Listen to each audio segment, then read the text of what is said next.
ഉരുൾപൊട്ടലിൽ അത്ഭുതകരമായി രക്ഷപ്പെട്ട 2 ജീവനുകൾ.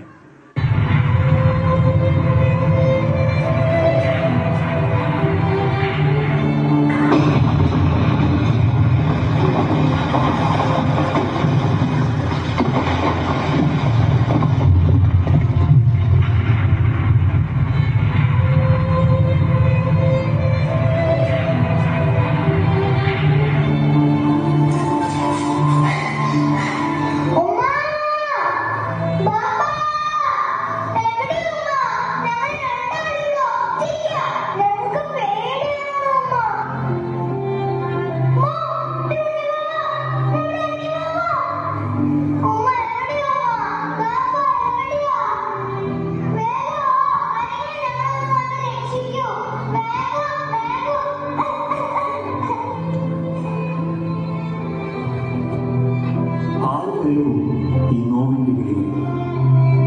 പ്രളയജലം കൊണ്ട് മുറിവേറ്റ നാടിന്റെ മുറിവുണക്കവും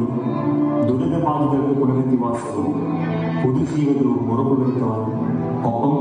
പ്രകൃതിയുടെ ആവാസ വ്യവസ്ഥയെ നശിപ്പിക്കാതെ ഇണങ്ങിച്ചേർന്ന ജീവിതം നയിച്ച് ലളിത സുന്ദരമാക്കി തീർക്കുവാൻ നാം ഒറ്റയ്ക്കും